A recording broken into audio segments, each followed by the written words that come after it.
नमस्कार साथियों, मैं मनीष भारती संस्कृति आईएएस प्लेटफॉर्म पर आप सभी का स्वागत करता हूं।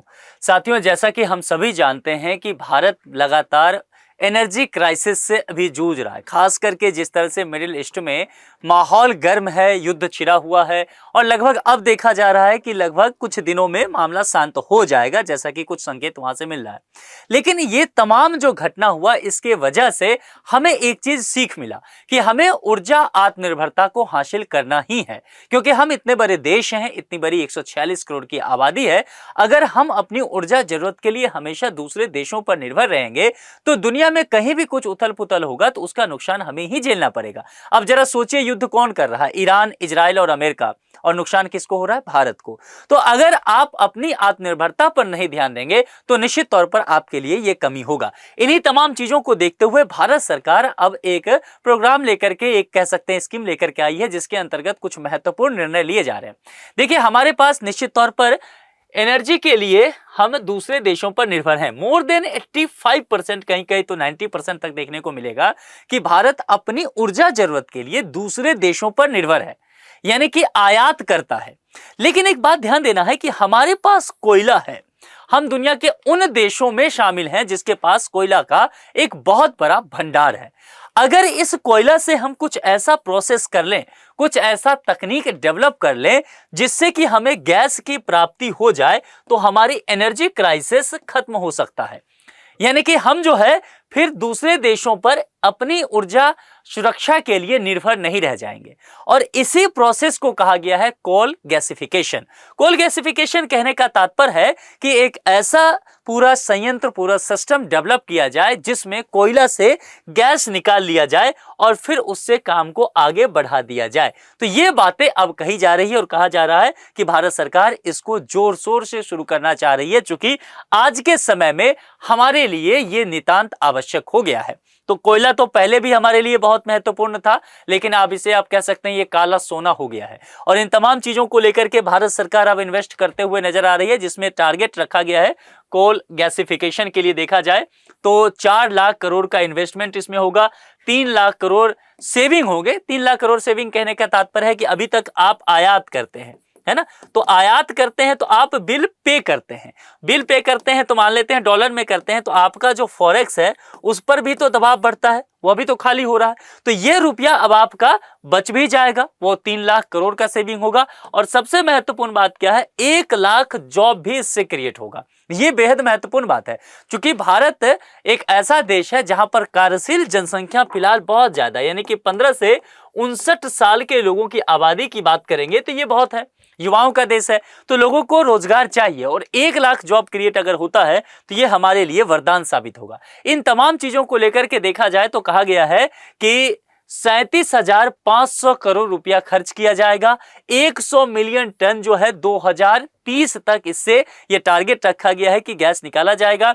और यहां पर देखेंगे 2024 में जब स्कीम की बात किया गया तो अभी तक 8,500 करोड़ रुपया खर्च हो चुका है, जिसे बढ़ा करके 37,500 करोड़ रुपया करना है 2026 में। कैबिनेट ने इन तमाम चीजों को लेकर के अप्रूवल दे भी दिया है। ये दुनिया के उन देशों की तस्वीर है जिनके पास फिलहाल इस तरह के कंडीशन हैं या आगे होने वाले हैं, यानी कि अंडरग्राउंड कोल गैसिफिकेशन प्रोजेक्ट्स को लेकर के बात किया जा रहा है, जिसमें से ब्लू जहां जहां लगा है वहां पर देखेंगे प्रपोज्ड है, और रेड जहां पर है वो एक्टिव है, यानी कि ऑलरेडी वहां का अंडरग्राउंड कोल गैसिफिकेशन प्रोजेक्ट चल रहा है। भारत की स्थिति देखेंगे, यहां पर मैप को जरा सही कर लीजिएगा, क्योंकि यहां पर कई मैप जो वर्ल्ड मैप रहता है तो कश्मीर वाले हिस्सों में थोड़ा सा वो पाकिस्तान को दिखाता है। खैर, तो यहां पर सही कर लेना अपने को। चलिए, अब यहां पर देखेंगे, देखिए जितने भी देश आपको ज्यादातर क्या नजर आ रहे हैं? ब्लू वाले नजर आ रहे हैं, यानी कि वहां अभी एक्टिव नहीं है, ये प्रपोज्ड है, आगे चल करके हो सकता है। लेकिन जब ऑस्ट्रेलिया की यहां पर आप बात करेंगे और उज्बेकिस्तान की बात करेंगे तो underground coal classification project already active है। भारत भी अभी प्रपोज्ड में है, लेकिन भारत चाहता है कि यहां रेड लग जाए, ग्रीन ना रहे, यानी कि हम क्या हो जाए, हम भी इस प्रोजेक्ट को एक्टिव कर दें। अब देखिए, सबसे ज्यादा जरूरी क्या है कि आखिर ये सारा प्रोसेस होता कैसे है। अब ये जैसा सुनने में तो बड़ा आसान लगा कि भाई कोयला से गैस को निकालना है, यही तो प्रोसेस है। लेकिन जितना कहने में आसान लगता है उतना है नहीं, क्योंकि अभी हम क्या करते हैं, कोयला को सीधे जलाते हैं, है ना, जलावन के तौर पर ऐसे समझ सकते हैं। लेकिन इसको सीधे ना जलाया जाए, इसके बजाय क्या किया जाए, ऑक्सीजन, भाप और टेम्परेचर बहुत अधिक रखा जाए और उसकी सहायता से जो है गैस में उसे बदल दिया जाए, जो कार्बन मोनोऑक्साइड और हाइड्रोजन का एक तरह से मिश्रण होगा। और इसका उपयोग आप उर्वरक के तौर पे कर सकते हैं, मेथनॉल के तरफ कर सकते हैं, केमिकल्स के लिए कर सकते हैं और स्वच्छ ईंधन बनाने के लिए भी कर सकते हैं, जिस प्रोसेस में दिखाया गया है कि अगर जमीन के अंदर कोयला का ये लेयर है तो यहां पर आप क्या करें, इसे खदान में, जैसे कोयले का खदान होता है ना, यहां से निकालते हैं, तो ये ना निकाल करके बल्कि आप यहां पर ये प्रोसेस लगाएं और इस प्रोसेस के माध्यम से यहां से कोयला से आप डायरेक्ट गैस प्राप्त करें। CO2 यहां पर स्टोरेज होगा, गैस क्लीनिंग की व्यवस्था होगी, इलेक्ट्रिसिटी प्रोडक्शन यहां पर हो जाएगा विथ लो इमिशंस के साथ। ये पूरा प्रोसेस जो है यहां पर बदलने की बात की जा रही है।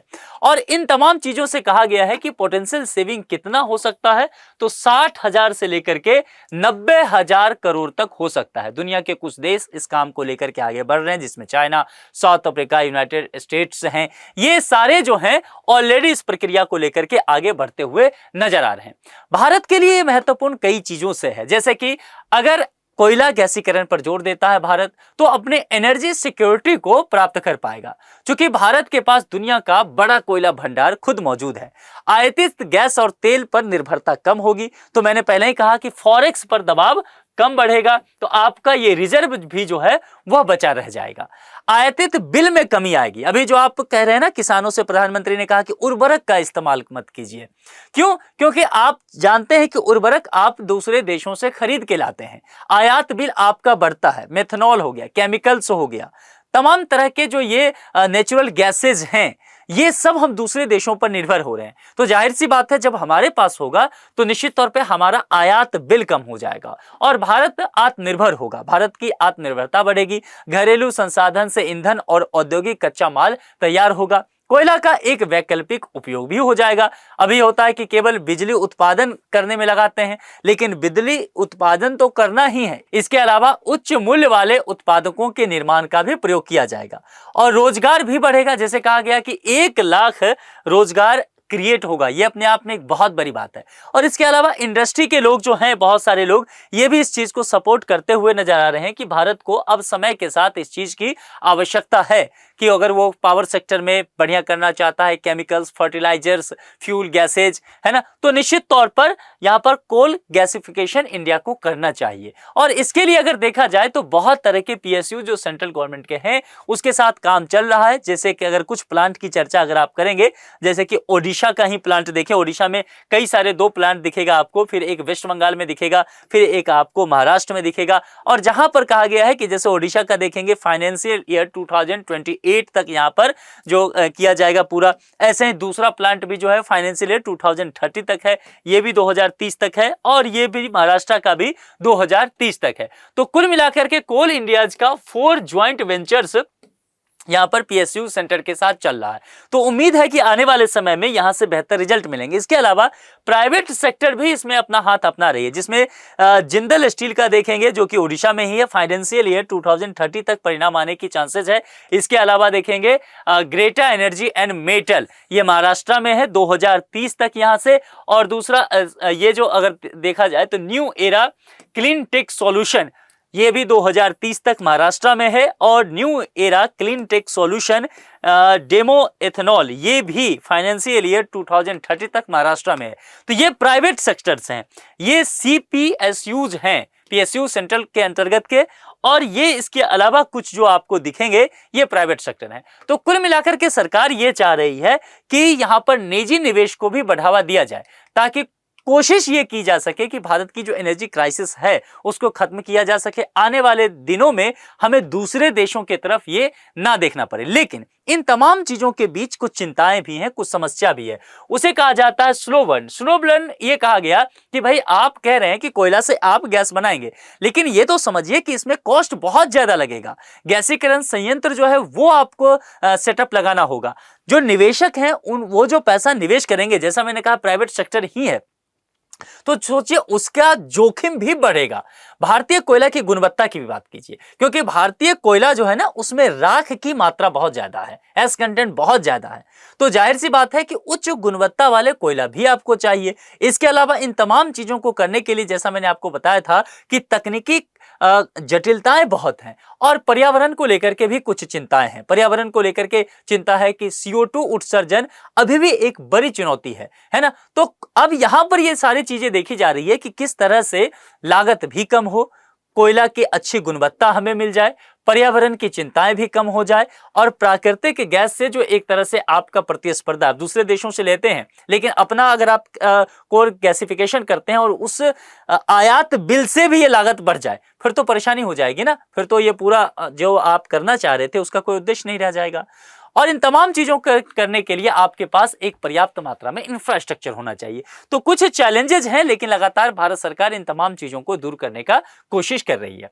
अंत में एक प्रश्न आपके लिए है जिसका जवाब आप कमेंट बॉक्स में लिख करके जरूर बताएं। आपको क्या लगता है कि जिस तरह से भारत सरकार लगातार अब इस बात को लेकर के कमर कस चुकी है कि हमें आने वाले समय में कोल गैसिफिकेशन करना है और भारत को ऊर्जा के क्षेत्र में आत्मनिर्भर बनाना है, क्या भारत सरकार इसमें सफल हो पाएगी? अपने विचार कमेंट बॉक्स में लिख करके जरूर बताएं। आज के लिए इतना ही। जुड़ने के लिए बहुत बहुत शुक्रिया। Thank you so much.